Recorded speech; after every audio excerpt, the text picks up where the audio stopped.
وصلى الله على أو بحر نور بالمعرفان كدرك غورنا غير علم الله سبحانه. بسم الله الرحمن الرحيم. الحمد لله والصلاة والسلام على رسول الله. خوش بستانم، خوش حالم و هیوادارم انشاءالله لتندرستیەکی باش و لە سەرخوانێکی تەندروست بتان بینم کە لە خوانێکی پێغەمبەری خوا بچێ ساڵ سلم. باسمان کرد لە دەرزەکانی لە دەرزی پێشوە باسی ئەومان کرد کە خورما چەند بەسوودە و چی ئیسفادەیەکی تایە. دەرزی مرۆیە باسی خورما ئەکەین بۆ نەخۆشی، بۆ ڕۆژوان، بۆ ئافرەتی حاملە. بزانین خورما چی ئیسفادەیەکی هەیە و چۆن ئەکرێ ئیستیغلال بکرێ و ئیسفادەی لێ بکرێ. خۆشەویستەکانم، ئەو کەسانی کە قەبزیان هەیە یاخود ماوەیەکی زۆر خواردن لە ڕێخۆڵە و مەعیدە قەتی سەمێنێ، باشترین چارەسەر بۆیان خورمایە و ئیسفادەیەکی باشی لێەکەن، چونکە ئەو شتانەی کە لە ناو ڕێخۆڵە و مەعیدە و کۆڵۆنایە ڕایە ماڵێ. ئەو کەسانی کە نەخۆشی دڵیان هەیە بە هەمان شێوە چارەسەری گەورەی نەخۆشیەکانی دڵ، چونکە پۆتاسیۆمی تایە، کالیسیۆمی تایە، دیسان خورمایە. ئەو کەسانی کەم خوێنن، ئەو کەسانی حتا کێشەی زۆعفی جنسیان هەیە، بەعکسیشەوە ئەو کەسانی کە سکچوونیان هەیە، چونکە مادی ئەلیافی زۆرە، فایبەری زۆرە، دیسانەوە چارەسەرێکە. ئێوە تەسەوڕەکەن خورما ڕێ لە زۆر نەخۆشی سەرەتانی کۆڵۆن بگرێ؟ بەڵێ، خورما ڕێگرێ لە بەردەم سەرەتانی کۆڵۆنە کە باسی تازە باسیەکە.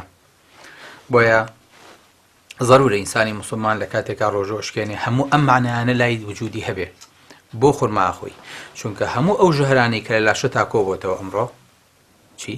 ژەهر کۆبۆتەوە. بەڵێ خۆشەویستەکەم، تۆ ئێستاکەنە خوا لێو قبوڵ کا چەند سەعاتە نانی نەخواردووە، خانەکانی لاشە و تێک شکاوە، هەرچی مادەیە، هەرچی شتە ئەکسپایرەکانە کە لەناو ڕەفەکانە ساڵێکە دادناوە وردە وردە هاتۆتە ناو خوێن. بۆیە سەرت دێشێ، چونکە ئەم ژەهرانە لە لاشە تا گوزەرەکە هەتا دەرەچێ پێیەچێ. بۆیە ئەم ژەهرەکەیەتە دەرەوە هەتاوەکو لە دەستە نەجاتێ بێ، بەشێکی لە هەناسەوە، بەشێکی لە پێشتەوە، بەسێکی لە میزەوە، بەشەکەی تری ئەبێ خورما زوو بخۆی بۆی کە لە ژەهرەکە بپارێزێ. بۆیە یەکێک لە چارەسەرەکانی ژەهر خورمایە، چونکە مادەی خورما ئەوەی کە لە ڕێخۆڵە و ئەوەی کە لە خوێنایە پاکێکاتەوە تەصفیەکە عەینەن فلتەری لاشەوایە. ئینسان زۆر زەرورە یەکەم شت کە دەستی پێکەوتی بسم الله دەست بەرێ بۆ خورما ڕۆژی پێ بشکێنێ. بۆی پێغەمبەری خوا صلی الله عەلەیهی وسەلەم یەکەم شت بە خورما ڕۆژی شکانەوە. ئەمە حیکمەتی تایە، ئێمە لی تێناگەین. خورما بە زووترین کات هەڵەوەشێ بۆ فرکتۆز و بۆ گلوکۆز، ئەگاتە مێشک، ئەگاتە لاشە، ئەڵێ ئیبتەلەتی العروق وثەبەتە الئەجر ئین شاء الله. یەکسەر هەستەکا بە خۆی کە الحەمدولله هەموو بۆریەکانی پڕبوونەوە، بۆ خواردنەکانی تێری کردن و هەست بە ئیشباعەکە. بۆیە کە ئەچیتە سەر خواردن و سفرەکە پێش سەعاتێ لەوە پێش ئەوت هەموو شتەکانە خۆم و داینە نیساکە نەبارە نوێژ بم و بزانی ساگەنیستیان نایڵم. چوویتە مزگەوت و دەن و خورما خوارد و هاتیتەوە وەڵا خوانی بڕێ تێرە خوارد بۆ خورماکە لە تاوە تۆ تێر بی پێویستە پێیچی تەر نییە. ئیشباعەکە ئیعازەکەش ئاوا ئەنێرێ بۆ مێشک. بۆیە نەیاڵێ خواردنی زیادە بخۆی. لەو تەڕەسوباتە پیسە نەجاتەیە ئیعازەیە بە مێشکیش هەست بە ئاسوودەی و هەست بە مرتاحیەتێک ئەکەی لە کاتێکە ئاوا خۆی. یەکێ لەو شتانی کە لە خورمایە هەیە فایبەرە. خۆشەویستەکانم، ئەمریکان کانسەر سۆسایەتی یعنی جەمعیەی ئەمریکی بۆ سەرەتان ئەڵێ هەموو ئینسانە پێویستە کات ڕۆژی 20 تا 35 گرام فایبەر بخوا، مادەی ئەلیاف بخوا. ئەمە لە چوا دەسەکەوێت؟ بەس لە خورمایە خورما بخۆی ئەمە کافیە و تیاەتی بەسەر و زیاوە پێویستە بە هیچ شتێکی تر نابێ تەنها ئەگەر خورما هەبێ لە ماڵەوە. ئەگاتان لێبێ بۆیە پێغەمبەری خوا صلی الله عەلەیهی وسەلەم فەرمێ بەیت لەیسە فیها تەمر جائع ئەهلها. ماڵێ ئەگەر خورمایەتیانە بێ ئەوە خەڵکەکەی برسیە. بۆیە ضرورە ئاگامان لەم نوقتەیە بێ. ئەگەر بتەوێت، عولەمانە فەرمون ئەگەر بتەوێت تەندروستی چاوی خۆ پارێزی هەموو ڕۆژێک دەن خورما بخۆ. چاو جا باش خورما چ پێنی بە چاوە هەیە؟ بەڵێ خۆشەویستەکانم ئەمە قسەی من نییە. بۆیە خورما ضرورە بۆ ئینسانی ڕۆژەوان، بۆ بگرێ بۆ ئینسانێکی تەبیعیش کە بێت تەندروستیەکی باش لە ژیانی خۆیان بەسەر بەرێ. ئەی مامۆستا چ پێندی بە ئافەتی حامیلەوە هەیە؟ ئافەتی حامیلە خۆشەویستەکەم کێشەی چییە؟ یەکەم غازات، دووەم زەخت، سێم کەم خوێنی، چوارم ئەو جوهدەی کە سەرفێکا لە کاتی مناڵبوونە نەزیف، دوای شیردانی مناڵەکەی. بزانین خورما چ پەیوەندیەکی بەم حاڵەتەوە هەیە. ئەزان زۆربەی ئافرەتەکانمان کە تووشی قەبزیە بن، ئەڵێ کاوی دکتۆر لەو کاتێک کە مناڵەکەم بوو تووشی قەبزی بووم، تووشی قڵیشی کۆم بووم، تووشی نەخۆشی بووم، بەس پێم عیبەوە 5 ساڵە ناوێرم چوومە لای دکتۆر حەزم نەکردووە.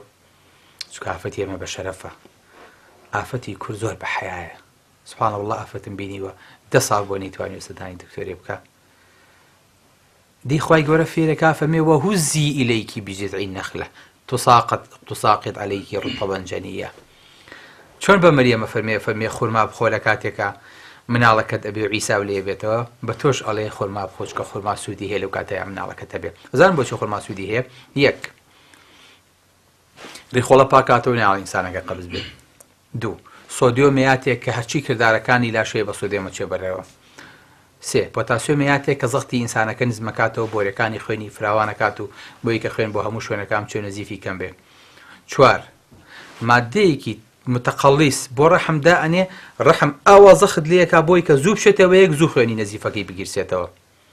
سوبحان الله، مادەی ئۆکسیتۆسینی تایە کەوا لە مەمکی شەکاوا لە شیری شەکا شیر دەربا، یعنی چۆن ڕەحم وا لێیەکا تون بێت و کرش بێ، ئاواژ وا لە شیرەکە دەربێت و بۆ مناڵەکە حازر بێ.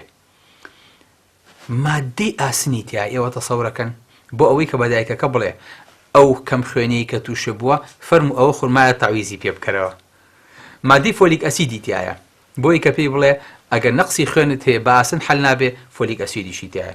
مادەی کالیسیۆمی تایە بۆ ئەوەی کە بڵێ دایکە بەڕێزەکە خوای گەورە لێ قبوڵکە تۆ مناڵێکە لەسەر حسابی خۆت بە ئێسک و پرووسکەوە دروست کرد زۆربەی کالیسیۆمەکەت چوو بۆ ئەوە فەرموو بە خورماکە کالیسیۆمەکەت قەرەبوو بکەرەوە. الله، ئەمە دینی ئێمەگاتان لی بێ. بۆیە ئافەتی کوردواری خۆمان کاتی خۆی کەم مناڵی بووە چۆن قورئانەکە بە ژوورسەریەوە بۆ لە زەیستانیا ئاوا خورماشی لە دەور بووە. جا لەو کاتەیە بزانە کورد خورمای چۆن پیا کردووە.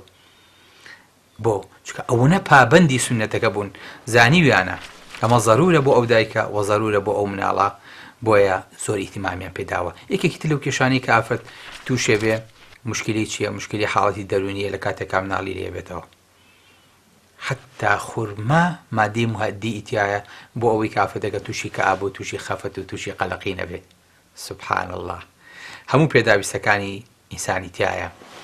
بۆیە خۆشەویستەکانم، بۆیە خوشکان، ئەگەر ویستان لە ماڵەکانی خۆتانە خورما لەگەڵ شتێکی ترا بکەن یاخود دوو مادە تێکەڵکەن، فێر بووین زەڵاتە ئەکەین کۆمەڵەشت تێکەڵەکەین. پێغەمبەری خوا سەڵڵەهو عەلەیهی وسەلەم خورمای بە ترۆزی خواردووە. چی مامۆستا؟ خورمای لەگەڵ ترۆزیا تێکەڵ کردووە خواردوێتی. شتێکی عەجیبە نییە؟ بەڵای ماچین خورما لەگەڵ چیا تێکەڵەکەین؟ لەگەڵیان لەگەڵ تەماتەیان لەگەڵ ماستا. بەڵام فێر بن ئینشاڵڵا لەمە دووە ئەگەوتیان چییە؟ بڵێن سوننەتە. پێغەمبەری خوا فەرمێ گەرمی ئەم بە ساردی ئەوە کوژم، ساردی ئەو بە گەرمی ئەمە کوژم. شتێکی سارد و شتێکی گەرم. ئەمە عیلمێکی تازەیە لە عیلمی تەغزیەیە، هەتا ئیساکەنە توپ دەرکی پێ نەکردوێتە. سوبحان الله، تا ئیساکەنە یعنی چەکەرەکانی دۆزیوەتەوە نەچۆتە سەری کە بزانێ ئەمە چییە و چۆنە، لەبەرەوەی کە عیلمێکی زۆر زۆر قوڵە. یعنی چی گەرمی ئەم بە ساردی ئەمە کوژم؟ بەڕاستی ضرورە بگەڕینەوە سەر ئەم سەقافەتە کە پێغەمبەری خوا سەڵڵەهو عەلەیهی وسەلەم فێری کردوین.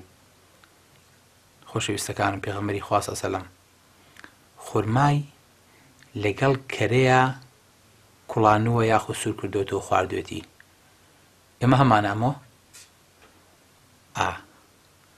برادران سەرە لەقێن، یعنی بڵێ ئێوە سەر بلەقێن بڵێ کورد خورماڕۆنی زانیوە کاتی خۆی. ئەزانین ئەم خورماڕۆن لە کوێ بەجێماوە؟ لە سنەتی پێغەمبەری خواوە سەڵڵەهو عەلەیهی وسەلەم بەجێماوە. کەواتە کورد کاتی خۆی لەسەر سنەت بووە، ئێستاش الحەمدولله هەر لەسەر سنەتە. بەس وازام تۆزە چ کوشکاریمانەوێ تۆزێ دوور کەوتوینەتەوە بۆی کە بچینەوە سەر ئەسڵی ڕێگەکە و ئەسڵی مەبەستەکە. بۆیە کاتی خۆی کە ئافرەت ناڵی بۆ چیان بۆ کردووە؟ حەڵوایان بۆ کردووە. ئەزان حەڵوا بەئار ناکرێ، حەڵوا بریتیە لە خورما لەگەڵ شیرا تێکەڵیان کردووە، شێلاویانە داویانە بە ئافرەت. دوای پێغەمبەری خوا سەڵڵەهو عەلەیهی وسەلەم حەلوا و هەنگوینی پێکەوە خواردووە. سێم سەقافەتەکە. بۆیە ئافرەتەکانی ئێمە کاتی خۆی کە مناڵیان بۆ چیان بۆ کردوون حەڵوایان بۆ کردوون بە زمانی کوردی بەڵام حەڵوا پێکهاتەکەی بریتیە لە خورما کە بە شیر بشێلێ بۆ ئەوەی کە زانیویانە ئەمە باشترین و چاکترین شتە بۆ ئافرەتی زەویستان لە کاتێکە لە هەموو کاتێ زیاتریش بگرە پێویستی پێێتی بڵێن چی؟ ئەڵێن وصلى الله على ئەو بەحری نوری علم و عیرفانە کە دەرکی غەوری ناکە غەیر علم الله سبحانه والسلام عليكم ورحمة الله وبركاته